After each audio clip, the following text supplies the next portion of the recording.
میرے نبی پاک علیہ السلام نے فرمایا اگر تو رب پہ بھروسہ کرے گا نا تو جس طرح پرندے صبح بھوکے نکلتے ہیں گھونسلوں سے، نہ انہیں پتا ہوتا ہے کس دفتر میں جا کے بیٹھنا ہے، نہ یہ خبر ہوتی ہے کہ مزدوری کہاں کرنی، نہ یہ انہیں پتا ہوتا ہے کہ میرا رزق کہاں ہے، وہ نکل آتے ہیں اللہ کے بھروسے پہ۔ نکلنا تیری ذمہ داری ہے، نکلنا۔ وہ نکل آتے ہیں اللہ کے بھروسے پہ۔ فرمایا جب نکل آتے ہیں شام کو واپس لوٹتے ہیں تو اللہ انہیں پیٹ بھر کے روزی عطا کرتا ہے۔ بھروسہ ذات خدا پہ، بھروسہ اللہ کی ذات پہ، رب کریم کی ذات پہ۔ بندوں پہ لوگ بھروسہ کرتے ہیں، دنیا داروں پہ، سیاستدانوں پہ، وڈیروں پہ، پھر بھروسے ٹوٹتے ہیں۔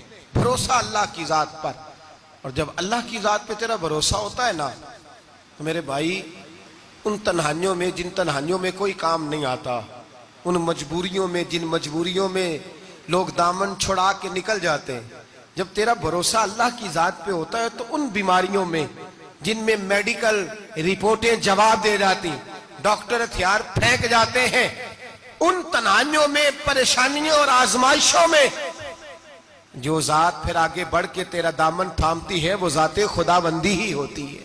پھر اللہ تبارک و تعالیٰ تیری مدد فرماتا ہے، پھر وہ اس کا کرم تجھے تھام لیتا ہے جب تو بھروسہ۔ حضرت ابراہیم کے لیے آگ جلائی گئی،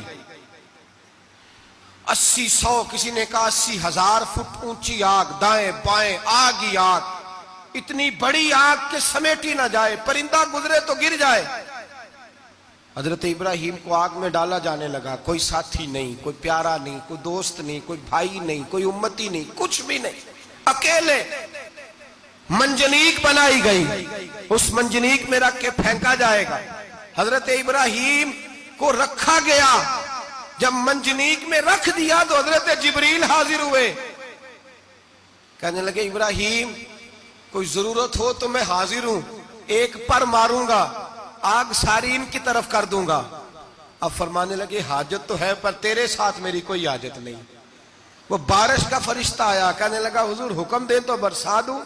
ہوا کا فرشتہ کہتا ہے میں اللہ کی طرف سے مامور ہوں، مجھے حکم ملے تو میں ہواؤں کے رخ پھیر دوں نمرود کی جانب، یہ ساری آگ ان پر گر جائے، بارشیں برسا کے سیلاب کر دوں۔ تو حضرت ابراہیم کہنے لگے مجھے کسی کی حاجت ہی نہیں۔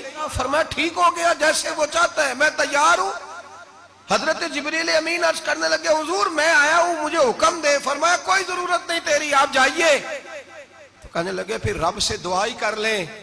تو حضرت ابراہیم کی آنکھوں میں 2 آنسوں کے قطرے چمکے، فرمانے لگے رب کو نہیں پتا اس کا خلیل کس حال میں ہے، وہ نہیں جانتا، میرا مالک ہے، میرا رب ہے، میری پیشانی اس کے سجدے کی لذت سے آشنا ہے، میں صرف اس کی بارگاہ میں جھکتا ہوں جب مالک وہ ہے، رازق وہ ہے، پیدا کرنے والا وہ ہے، دینے والا وہ ہے، سننے والا وہ ہے، تو پھر مجھے بڑھ کر سنانے کی حاجت نہیں۔ جبریل آپ جائیے، میرا بھروسہ اللہ کی ذات پہ ہے، میں جانوں اور میرا خدا جانے، بیچ میں کوئی نہیں آئے گا۔ حضرت سیدنا اور پھر اللہ تبارک و تعالیٰ کے نبی کا بھروسہ تھا تو پھر آزمایا گیا ان کا بھروسہ۔ یہ نہیں کہ آگ پھینکنے سے پہلے بجھ گئی، بلکہ تمام کتابیں اٹھائیے، آگ میں ایک دفعہ گرنا پڑا، آگ کے اندر جھونس دیے گئے، ڈال دیے گئے، جب آگ میں گرے ہیں پھر آواز آئی ہے یا نار کونی بردم و سلاما علی ابراہیم، اے آگ اب تو ابراہیم کے لیے سلامتی والی بھی ہو جا اور ٹھنڈی بھی ہو جا۔ تو رب تعالیٰ فرماتا ہے تو مجھ پر بھروسہ کر، میری ذات پر تیرا توکل ہونا چاہیے۔ وَمَن يَتَوَكَّلْ عَلَى اللَّهِ فَهُوَ حَسْبُهُ، تو میری ذات پر بھروسہ کر، میں تیری دنیا بھی اچھی کر دوں گا، تیری آخرت بھی اچھی کر دوں گا۔ توحید باری تعالیٰ کا مطلب یہ ہے کہ اپنے آپ کو اپنے رب کے حوالے کر دیں، اپنے آپ کو اپنے، توحید کا مطلب یہ ہے کہ اپنے آپ کو اپنے رب کے بس اس کے حوالے کر دیں، وہ جس طرح چاہے اس طرح کریں، جو ہمارے لیے فیصلہ کر دے اس پہ سر تسلیم خم ہے، جو مزاج یار میں آئے اس پر دیکھیں نا، حضرت ابو بکر، جناب عمر، عثمان غنی، مولا علی، یہ خلفاء بنے، باقی صحابہ میں سے کوئی شخص بھی اس مسند پہ آیا کوئی نہیں آیا۔ پھر کچھ صحابی گورنر بنے، حضرت بلال حبشی کسی عہدے پہ بھی فائز نہیں ہوئے، نوکری سب سے زیادہ، ایک عہدہ بھی نہیں، لیکن تاریخ میں کوئی کمزور حوالہ بھی نہیں کہ کبھی حضرت بلال نے کہا ہو کہ میں بڑا پریشان ہوں، کچھ بھی نہیں، جائیداد نہیں، یار بنا کچھ نہیں، گھر کوئی نہیں، تو چلو مکان بن جاتے، 2 دکانوں کا کرایہ ہی آنے لگتا، کوئی بات نہیں فرمائی، زندگی کو مطمئن گزارا۔ وہ حضرت بلال کہنے لگے جو میرا مقام ہے وہ تو کسی اور کا ہے ہی نہیں، وہ تو کسی اور کا ہے ہی نہیں۔ صحابی جہاں بھی تھے وہ کہتے تھے حوالے کر دیا اپنے آپ کو اپنے رب کے۔